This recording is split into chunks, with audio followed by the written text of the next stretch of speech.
Hi there, I'm Lana Monday Emmett, and I'm back with Coach LCO on Swimming in the Ocean of Consciousness. How are you, Coach LCO? Good day, Lana. I'm doing very well. Thank you. How are you? And welcome to Swimming the Ocean of Consciousness to everyone. And thank you.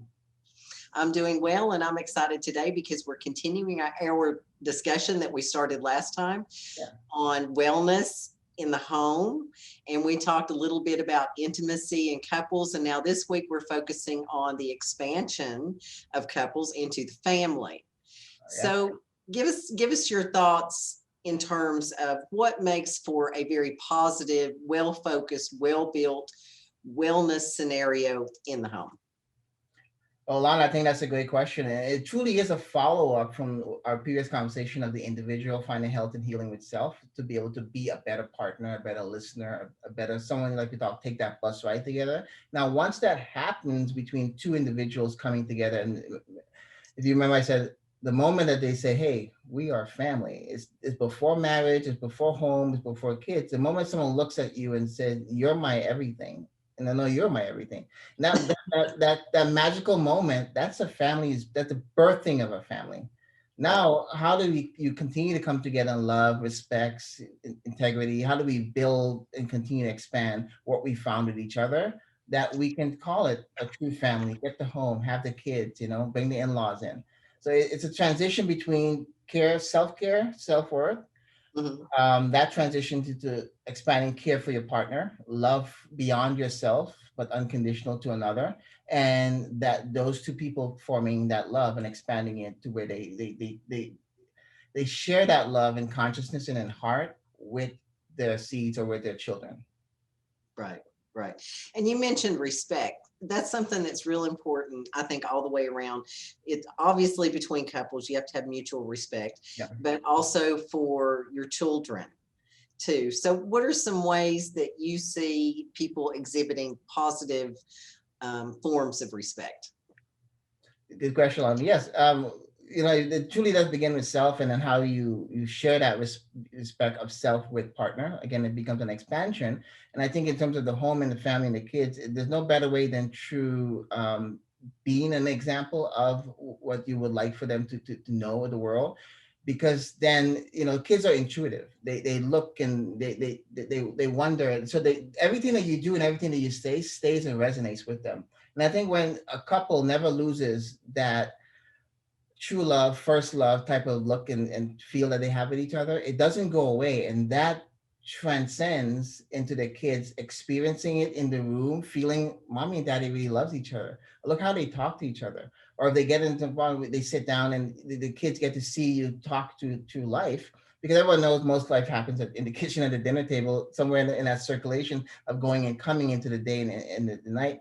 We find time to share what is our love. And if we can do that in respect with your partner, you do it in respect with the family, because now the kids get to see how you problem solve. The kids get to see how you share the responsibility of family and the home. Also how you take time to say, "You're looking beautiful today, darling. Thank you so much." And those little comments, those little types of ways of showing love and affection, it stays with the kids. And I think that's important. Right, right.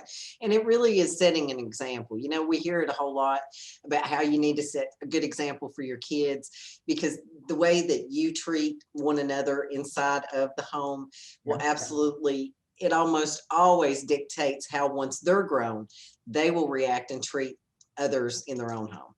Right. So I mean, for the males, it sets an example of what a man could be. And Mhm. I think it's a dad's role to say, "Hey, son, oh, you want to be, man, I'll take you to the garage and I'll show you what a man is." But in the sense of like, I want you to be a man, but a man's man buys mom's flowers, remembers her birthday, gives her Right. a That's that compliment. softer side we talked about before. Yeah, helps her with laundry, Dad, why are you doing that? You're the man. I know, son, but mom needs our help.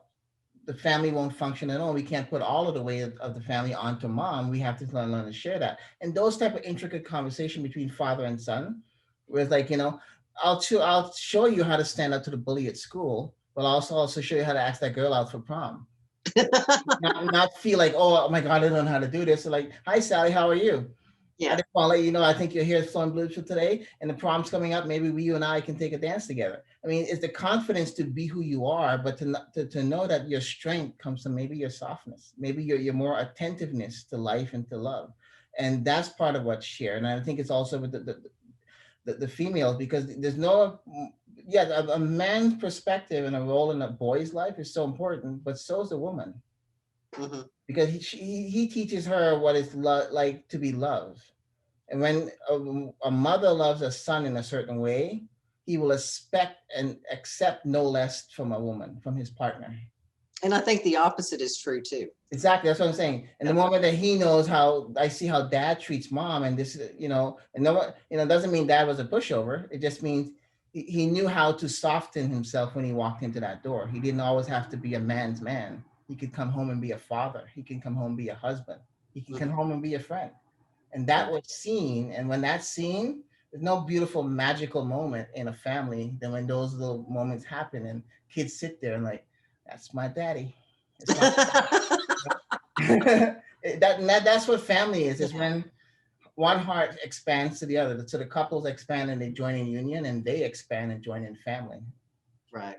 Right. And you mentioned the concept of confidence, and that's one of those things. Self confidence really does begin at home, I think, because our parents, they either build us up or they don't. Break it down, yeah.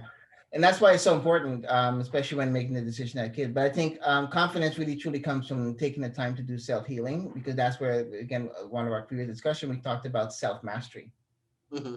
And whatever the mind can conceive, the mind can achieve. If you have mastered that process of self mastery within yourself, nothing is impossible for you to do. And when you can do Right. that, you bring a certain confidence, not only to you, but to your wife or to your partner, to the home. And over time, your kids learn to look at you and see that confidence, like a lighthouse of hope. They say, doesn't mean that, and they'll know from being with you that mom and dad faces storms all the time, but they never waver, nor do they ever stop and let us know that we are loved and we are safe.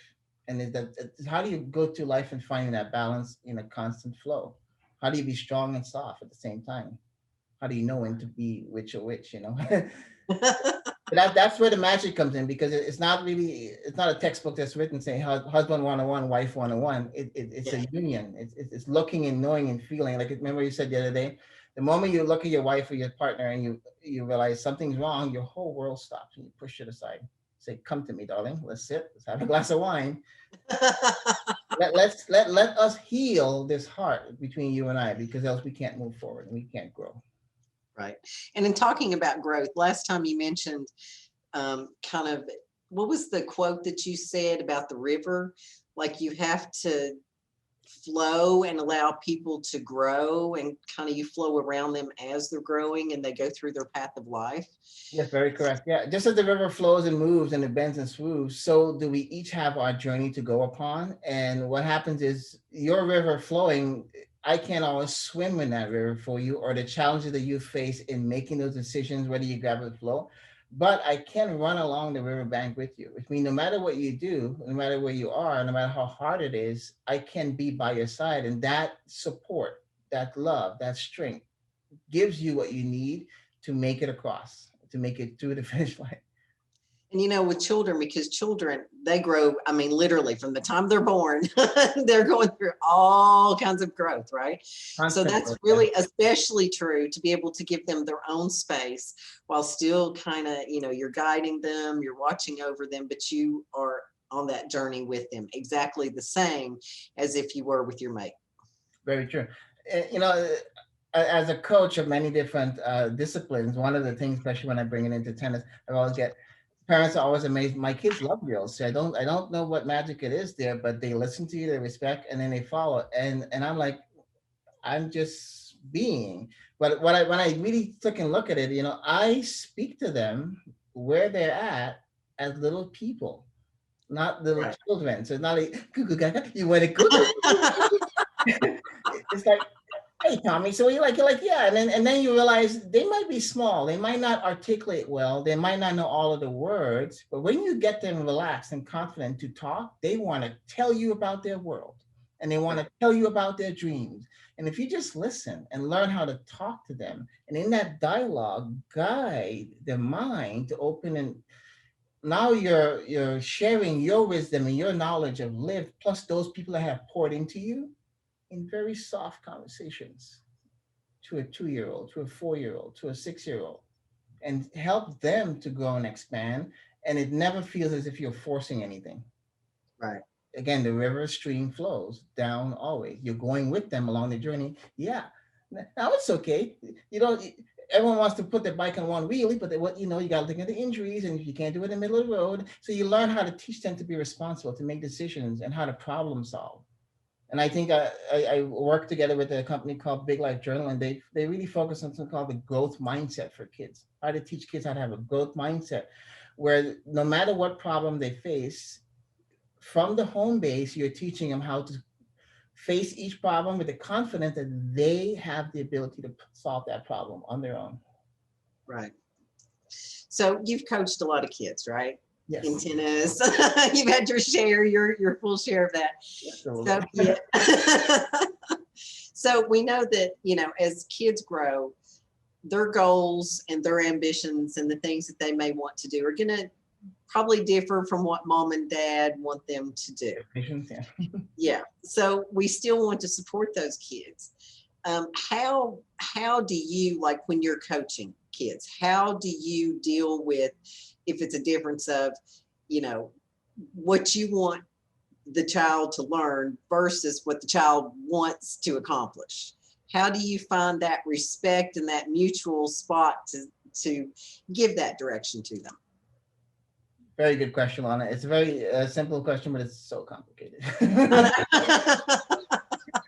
um, you have to be able to tread water, swim in the ocean of consciousness, and to be able to, like we spoke about yesterday, looking at your partner, looking at your spouse, and seeing them for who they are. You also need to be able to do that for children, for kids. There's no difference, because I think the limitation of the first blockage happened when you put in mind that's a child, or that's someone that's not incapable. No, they're born lights of seeds. They're actually more connected to source than you are the moment that they come into life.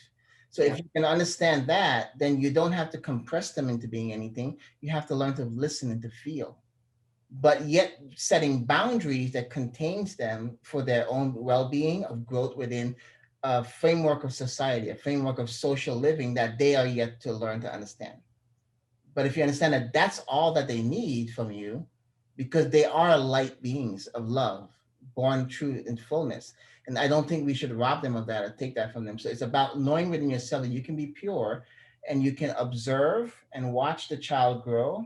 And when you see that they need your assistance, or they're struggling away, don't come in and tell them what they did wrong. Don't come in and tell them what they're missing. Come in and show them how good of a job they've done for coming so far on their own without coming and asking for help. And maybe if I can just help you to see things a little differently. What if I show you this? Doesn't mean you have to listen to me, but I would like for you to look at the options and you can see how things flow. So you're starting to teach them how to process and how to think, but also how not to be too dependent on you always coming in when they meet a difficulty to solve it for them.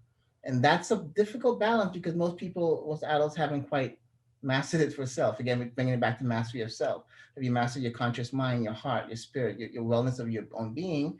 And how do you function in society? How are you a better person because of all of these facets that you are? And how can you teach that to children? Because as a coach, it's one way of doing it for other people's kids. It's one way when you can look and think of yourself as a family. Is it the same the way coach does it? So what is coach doing? Coach Elsie has this good way with the kids, but should I be copying what he's doing? Or is it me observing and watching, why is my child so interested in him? Why does my child listen to what he says? And then observe that and then see, because that's really the magic you're looking for. How can you adapt some of what he is to what you are without infringing upon your child's freedom to be? Far too many times, kids' freedom is taken from them, not replaced with something that is more, well, for their better well-being then. As a college teacher, one thing I see quite frequently, we'll have a lot of students that come in, and I mean, you got to figure they're 18, 19 years old, fresh from home, and they have their own ideas about what they want to do with the rest of their life. And then I get a call from a parent, and the parent says, well, I want Johnny to be this. I want Johnny to major in that. But it's not necessarily what Johnny wants to do. That's not where his passion is. And I think a little bit of what you're touching on is, you have to, as a parent, you have to allow your child to make decisions on their own. And they also have to be able to understand to take responsibility for those decisions. But it just is very interesting to me, the number, and I don't want to call them helicopter parents. Yeah. But that's a term, that used to be used a whole lot a few years ago, in that it's almost like they want their child to live out the dreams that they did not get to perform or to have, themselves for some reason. And it's easy, I think, as a parent to forget that the child has their own strengths, their own likes, their own dislikes, and their own dreams that they want. And it's not always the same as a parent. Very true, Lana. And just being Coach Chelsea, I'd like to bring a balance to it because Okay. I do understand everything you're saying. The balance, what I'm saying is sometimes it's not so much that the parent is pushing too much of themselves or their lost lives onto the children to live. Sometimes it's maybe that they know better for themselves. Also, it could also be a situation where there is, family business enterprise to be worked and taken over, and they might know that the child is going on an exploration. I want to do this today. I want to do that. And how do you guide them into it? So that's what I meant by the balance. Yes, they have to let the child have those exploration moments. Again, not suffocate them. But but when we talk about a child coming into the world, being a being of light, and us as family and parents controlling that containment field that is society. Mm-hmm. I know you want to do this, honey, but society doesn't work this way. Or that's a great dream, but this is not how the world works. So somewhere between that conversation, you can't kill the child's dream. Yeah. Versus, oh, I've done it before and I've walked this path, so I'm just trying to help you out. And that conversation has to be a balancing point. And I think that's the place where we're trying to get at with this question, because how do a parent get to that place to really see the children for who they are, they understand their hearts, what they want to do, that they can guide them, plus say, hey, I know why you want to do that, and I was 16 too, I was 21 too, but you should think about this 35-year-old version of yourself, or this 45-year-old version of, Mom, I'm here now, concerts tomorrow. Like, so that's usually what's happening. And the authoritativeness of some parents are like, I said this, I pay the bills, you do this, and don't question me, don't make me have to explain to you why I say to do something. And then that's where it gets hard, because they're like, well, how dare you, I know you pay the bill, but I'm an individual. And especially at college level, because now they have the authority to say, I'm an individual and I can live this. It's a balancing act of the parents not being too programmers. Like, I said this and you were born and I had this plan for you, versus how can I help you? Yes, have discoveries, enjoy yourself, enjoy life, because I know life is to be lived. It's not all about making dollars or making any, but I want you to see the more serious side. So there's the softer side and there's the firmer side. The firmer side says, this is the social structure. These are the rules you have to follow. And this is why you can't do that. And this is why you can do that. And if you want to do this, this is how it's done. If you want to achieve this, this is how you achieve it. And so those things we spoke about before in some of our past podcasts. There's so much to society and social success that isn't taught in school, from FICO scores to credits. There's so much of life that kids aren't taught, and parents are too busy to really teach them. That's true. I think that's the intention that parents has when they micromanage so much. Is how can I save my child from all of this stuff that happens between 21 and 31? Yeah. How can I get them to where they're 51? Yeah. 21. Like, you can't. you can guide them, and you can create comforts, but give them a certain path, but you have to let them self-discover. And that's the most hard. But I also begin, like I said, when two couples come together and they first love each other, and that goes into the seed that they make, and the home is built around love and understanding and conversation and dialogue over a glass of wine or a glass of milk. But it's in those moments where that struggle from 18 to 28, doesn't have to be so difficult, because from 4 to 14 is where you can build and structure, like Play-Doh, like Legos. You structure the growth mindset process. Whatever the mind can achieve, the mind can conceive. You can Yeah. do this if you can feel it. You can do it, you can see. But I have to also help you to understand what is a clear, definite purpose. Yeah. Okay, Johnny Yeah. wants to be a fireman. Okay, why do you like above a fireman? Why not policeman? Right. So how do you start having early on conversations that are actually engaging in expanding the conscious and thought, also playing with the heart? I like this, mom, because of, yeah, great. Now, is it a career, or is it, and Yeah. because not most girls don't want the frog, so she can have the little princess. I got the princess in there, like Prince is here. So it's about the dialogue of reality, expectations, and disappointments in between. And how do you shorten that gap, but not take freedom from the child or the parent? Do you have thoughts on, let's say you have one parent that is one way and a second parent who is obstinate in a Mhm. different direction? How would you suggest that they work through that push and pull when it comes to kids? No, it's very true. And ideally, you'd want that to happen during the dating session. Yeah, yeah, but it doesn't always work that way. I Like know. we talked about, you get the 7-year itch and all these other things going on. And even so, people change. Like we talked about Yeah, this conversation. So you might have been this way when we got married. 4, 6 years down the road, one changes. It's kind of like that piece I read to you the other day, where the granddad was saying, my wife became 8 different persons, and I love yeah, each one along the way. Somehow there needs to be that awareness and consciousness that who your partner is, where they are, and where you meet as a family. What mhm, are the expectation, these are the ethics, these are the moral. This is what really makes us a family versus the love we have for each other. Because our love and our intimacy, those are affections, and those are how we embrace and show that love. But mhm, the framework that holds that love together, the nucleus of that cell, is the common understanding and belief that we have. And if those things are on the same page, we can talk or meet any adversity and still, as a couple, come out ahead of it. I think far too many times the connection of your question is that that connection between the two couples are not made or are not maintained as they each right, grow and mold into something else. And what suffers is the family suffers, the family unit, and then the kids suffer, because the kid then watch that struggle between mom and dad to talk anymore, or to come together for dinner, or to agree on basic things like where we're going to go on vacation, or I'm gonna go get the milk, or I'll get the milk after work. Little things become a huge argument, where before it was just a joke. You silly fool, I love you so much. You'll get the milk this time. Then, so the little things in the way you talk about it changes. And when I feel differently about who you are, or who you've become, I'm gonna express myself to you differently. But right, they're watching that. The kids are right across, they're watching TV, or they're playing in the corner. So they see the perfection of what it could be. They also see the destructiveness, and they also see the right. downfall, and sometimes the down up. And those are what's hard. We try to shelter kids from those moments. Yeah, But if two parents can't always coexist or agree, it usually has to be where they come together and they find common ground. Why did we come together? What made this family work? Because that's the glue that's going to bind it and keep it together. Not just, oh, we have kids, so we have to stay together.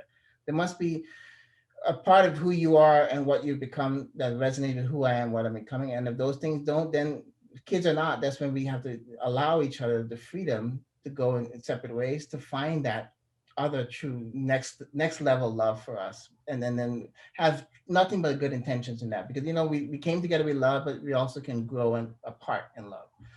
We don't always have to keep the fight on to hold on to it. But again, that's a whole different conversation topic. But if there is connection and binding, then there's things that can be worked out. right, right. So you talked a little bit about maintaining relationships, and having a family is a lot of responsibility. It takes a lot of time. What are some things that you think you can do to maintain that intimacy? When you're being pulled in 20 different directions. Um, Surrender and release to the flow of the river that flows. Life can get very difficult and very busy, but it's kind of like when we talked about making time for date night. Yeah, It all comes back to that, because now you have a couple making time for date night, and you also have to make time for family night. Right. Hmm. Or it's a pizza night, or Taco Tuesdays, or movie night, whatever we come Right. together to play. Say no electronics, no games. We're gonna play Monopoly. We're gonna play board games. We're gonna tell jokes. But there has to be time for that bonding and the binding of individuals and families together. What happens though is, we can never really switch the executive corporate business mind off. That there's all these things going on in the world. We still have to be a part of that, and it's a discipline. It's also, I think, if it's ritualistic. If we can make time for the couple for the date night, ritualistically, we can make time for family. And if we can do that, then no matter what is a job, it's a stressful, it's a career, or it's a business, balancing or growing a business, which is as compounding to the level of difficulty, there must be a way of releasing from all of those things and say, okay, I need to leave time for myself. It's kind of like, when you're brushing your teeth, or you're shaving, or you're going to go for a run or a walk. I'm going to do that yoga class. Are you really doing that yoga class, or are you thinking of a report that's due, you're kind of late for, but you're just going through the motion because I'm here, but really this has to go on. So it's about, can you release the things of the world and just center yourself so that you can find buoyancy with who you are, and in that finding of buoyancy and balance, you can find that with your partner and your family. So there must be that making time for another outside of yourself.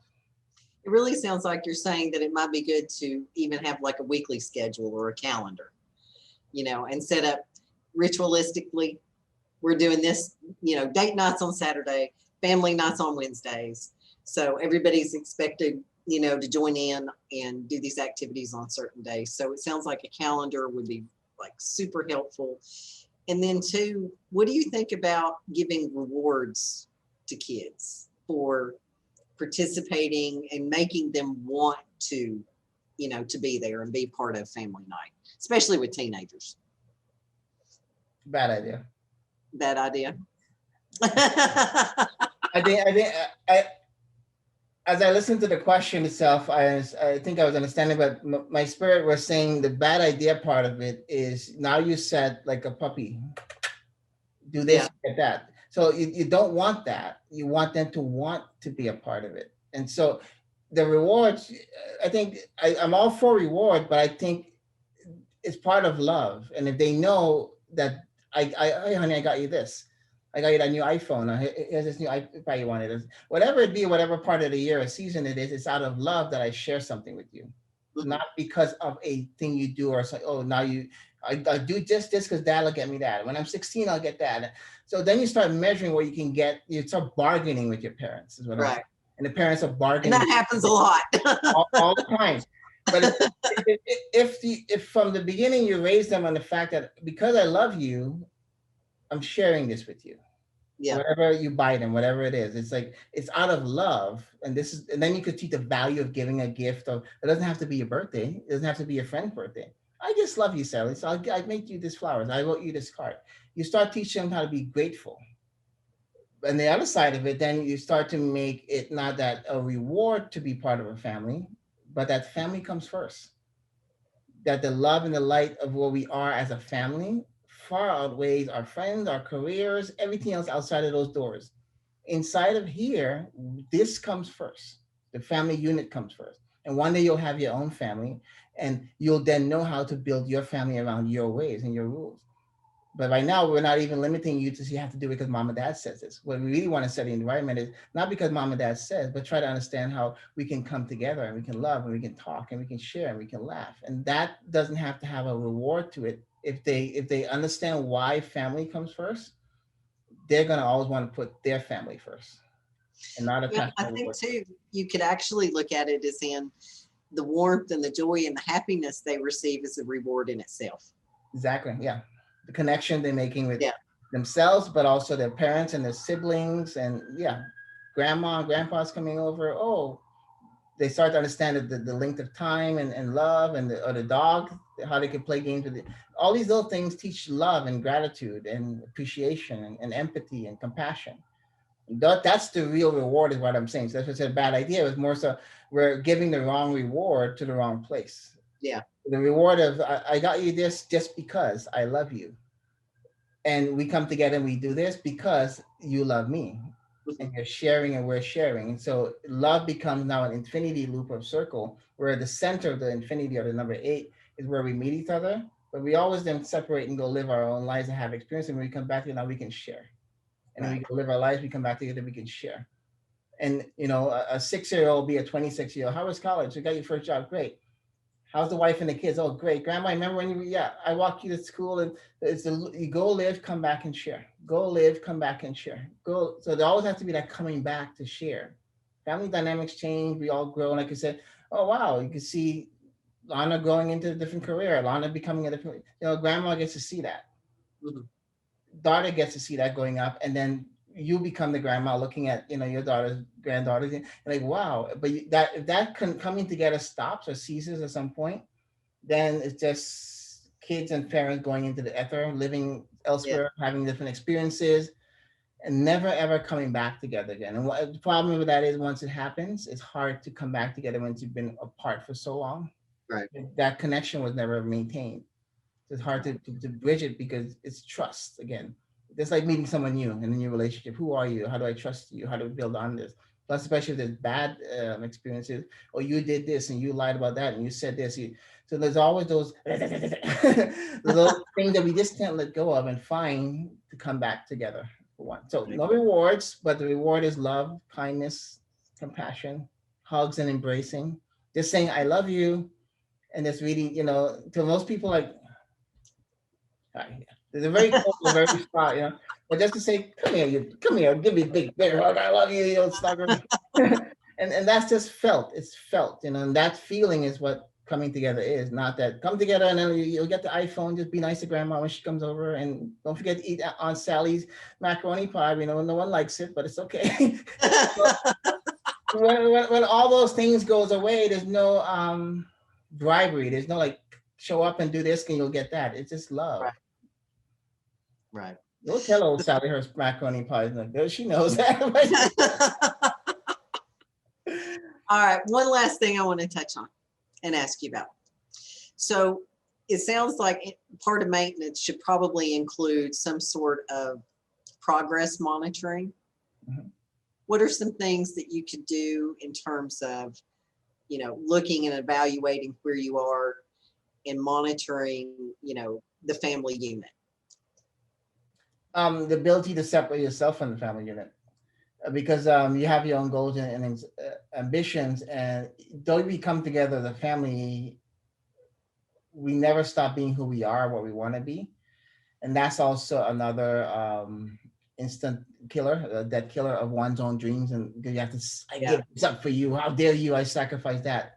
So what the progress of the family is its own natural thing. Just like a child is its own natural thing. You can love them to a point, but at that point you have to let them go. We also have to learn to let the family go, but we can only do that if we are balanced and safe with ourselves, seeing the family as an outside source and seeing your mate or your partner you created a family with as an individual, because then you each can have your own checkpoints. I want to Right. be here by the time I'm 35, or by the time I'm 45 to this. That doesn't change from I have a responsibility to be a father and to be a part of a family and to make sure that that family's together and well taken care of. That doesn't separate from my own personal desires or achievement or goal that I want to set for myself, and which it's complicated, especially in the modern world. How do you Boy, find that's true. balance?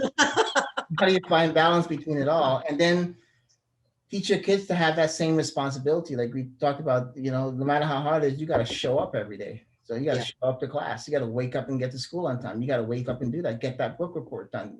Not that I'm pressuring you, but there's responsibilities. And mom and dad are facing it. We're all doing it. And I know you want to go to a concert. I know you want to do that ball game. I you want to go to the prep rally. But this has to be done and that has to be done. How are you going to manage it? So now you're teaching time management. You're teaching responsible skills. You're teaching life skills that are entrepreneur type skills, so they can learn how to framework the structure of what they want to do. And to how do you then you as an individual separate from the family and go for runs, and write that book and do this and travel and do the things you always wanted to do and set out to do. So again, the family is important. Family comes first, but more than family coming first, you have to come first. The two Right. individuals that form the family must put themselves first And that's what mutual love. How can I love across the way, looking at you, looking at me, and say, okay, you come first. No, you come first. Okay, we come first. And that's the us.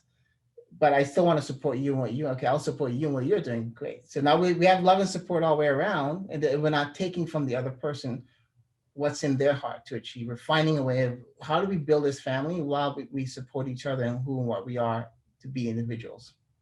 Perfect. That sounds absolutely perfect. Thank you. So I think next time, maybe we can come back and talk a little bit about the further expansion of wellness into the workplace once we leave the family unit and move out into the workplace. So maybe we can touch on that next time. That sounds great, Lonnie. Yes, it is an extension from the family, and then we go back into society and the social workplace. Health and wellness in the workplace is key, and then bring that back at home. So we look forward to swimming the ocean of conscious with you, Lana, and I look so much to talking to you next time.